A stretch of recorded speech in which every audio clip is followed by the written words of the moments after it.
called in sign language. Thank you very, very much. And I really, I see the reactions here and it is great.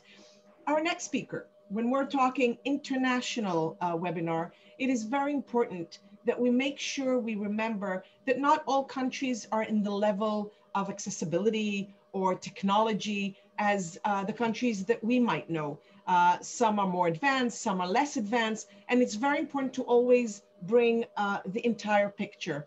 One of the great partners that we have is our next speaker, Irene Mbari Kirika.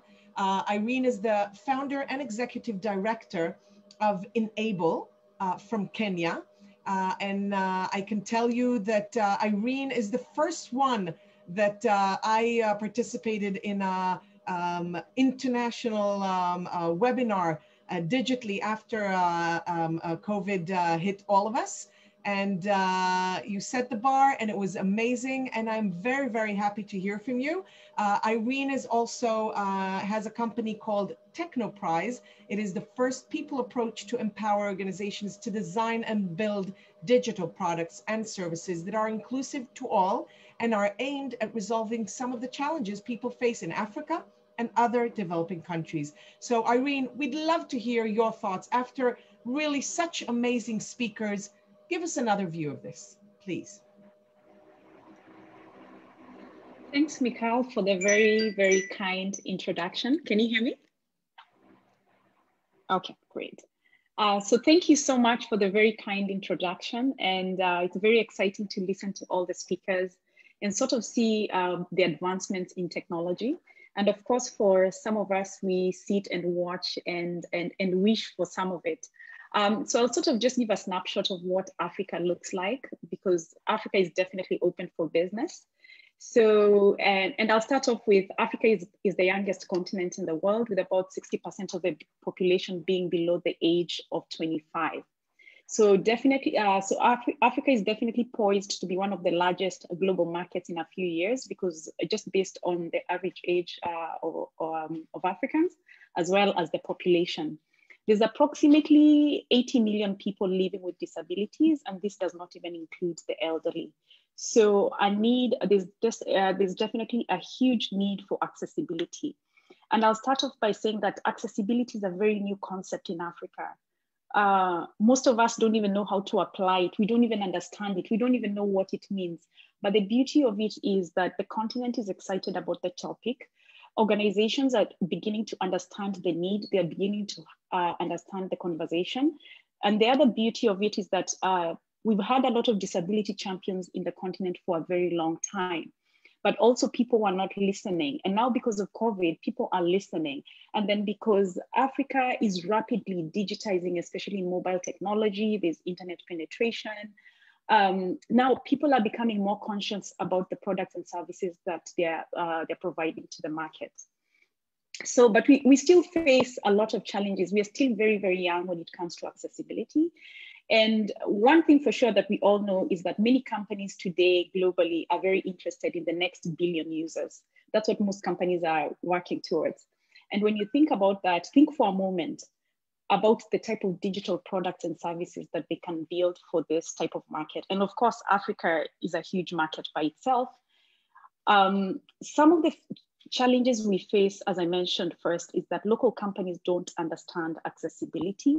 And it's really awareness. First, you're not aware, you don't understand the impact, and then you realize what is accessibility in the first place.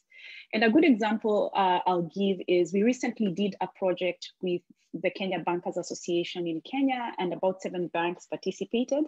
It was a very exciting project because we were doing an assessment of the local digital products to see when people say mobile money applications are thriving in Africa, how accessible are they? So we did a case study to focus on the human side. What were the people saying? And this is people with disabilities. But we also did a technical assessment to understand, are the products really accessible if we follow the WCAG guidelines that are established so far? And what we found is that only 30% of the people we spoke to with disabilities actually use web and mobile money applications. That was very, very disappointing information. But for what I loved the most is that the banking sector has taken this as an opportunity for growth, because it's definitely something they were not aware of. But for them to hear that only 30% of people with disabilities use our products, actually most of the people with disabilities prefer to go into the banking halls because they receive better service and people tend to understand them. Another challenge we face in Africa that I'm very particular about is international organizations, businesses, and even just donor agencies working in Africa are very, very quiet about accessibility. But if you come to the first world country, they're the main champions of accessibility. So this is an area that I believe we can work together, because I believe accessibility is a collaborative effort to make sure that if some of these companies have a global accessibility strategy, we make sure that it's trickling down to their local offices, so that their local offices are also developing accessible products and also just promoting accessibility on the ground. As I mentioned earlier, African countries are very different, and at the same time, we have very diverse needs. We are not all the same. And what's exciting is that the local people are very innovative. Right now, we have a lot of designers and developers in the industry. Some of them are young, some of them are older, but people are excited to develop web and mobile applications that can solve local problems. But accessibility is non-existent. So that's one challenge we face. And the way I believe this can actually be resolved is through education. We need to invest a lot in Africa on accessibility education. It includes training, it includes practical, where people who are developing products have some sort of support so that they can develop accessible products. And this can only happen if at least we have some structures in place. So my question is, how do we prepare for an African digital future that's really inclusive to everyone? One way is through legislation. We have to think about the regulators. They play a major role. There are no digital accessibility policies and standards. Very few countries have digital accessibility policies or standards in place. So one place to start is by developing the policies and developing standards, but also ensuring that whatever standards we develop, we can also come up with an implementation framework. We come up with a way to monitor it, to make sure that we are sort of making progress, so that we don't come back 5 years later, we find we've not even made any movement in terms of accessibility. And we can maybe have a strong enforcement mechanism, because if there's no strict enforcement or regulation, really the adoption will be slow, because most people will look at the market and determine, is this worth it for me? And they'd rather move their resources somewhere else. So another way this can actually be very, very helpful through legislation, again, is government services. If today you look at a country like Kenya, even because of COVID, all the government services are online. If you want to apply for an ID, if you want to apply for a new business, if you need a passport, you have to go online. The question is, are these applications accessible?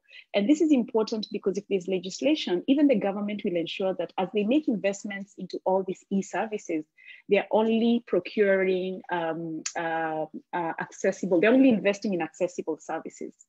Another major challenge we face in Africa, and we are sort of making some progress, is infrastructure. When we're developing products for the African market, we have to deal with underdeveloped infrastructure, especially in rural areas. Very large populations of Africans actually live in rural areas and not the cities, the major cities that we know. And one major issue is low bandwidth.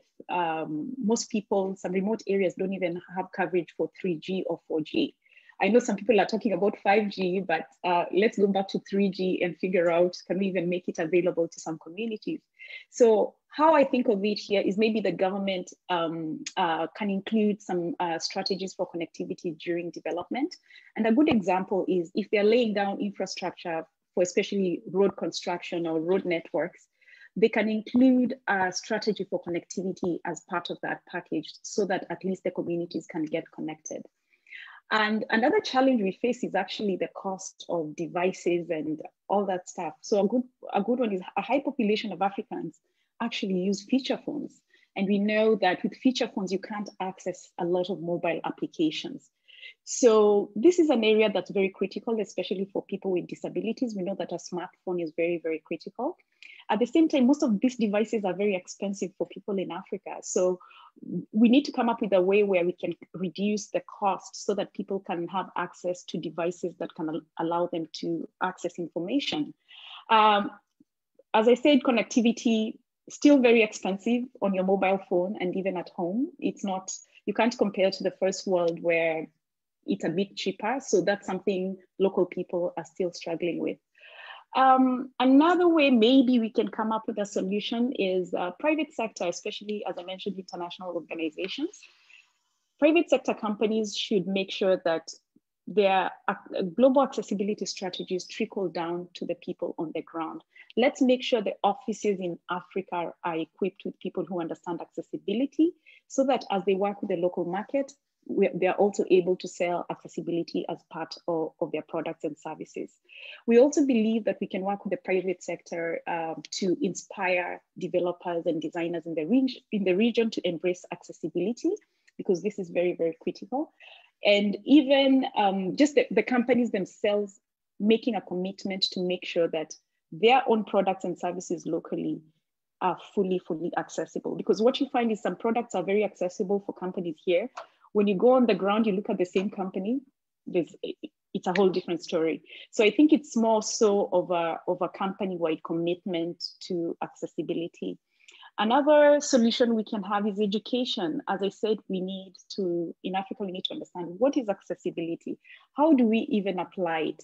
We need to have good content. I know there's so much content globally, but content is something critical for us to be able to have. We need to understand about certifications. I know Sam from IAP spoke earlier about certifications. So these are really, really critical pieces, especially to ensure quality, because we do not want everyone coming up with their own way of learning accessibility, and then there are no standards in place. So it's more so following the global standards and certifications so that we make sure we have quality products and services.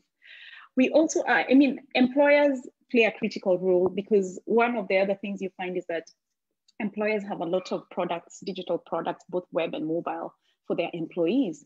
But we do have employees with disabilities, even in employment. So it's critical for employers to make sure that they invest in accessible products and services within their own companies. And I think the way we are going to be able to make a difference in Africa is through leadership. Because as I said earlier, we've had a lot of disability champions pushing disability in Africa for a very long time, but there's been very limited effort from the top. So how accessibility is gonna really gain good momentum is when leadership takes control and makes a commitment to invest in accessibility, and also just to ensure that the products they're releasing in the market are fully accessible. So as I wrap up, I know Michael is looking at me like, it's time to wrap up. So anyway, I completely understand. One thing I can say for sure is that Africa is growing in the web and mobile technology space. And we stand a huge chance to leapfrog and adopt some of the best accessibility strategies and innovations from across the world. So thank you so much for this opportunity, Michael, and the entire Access Israel team. Thank you.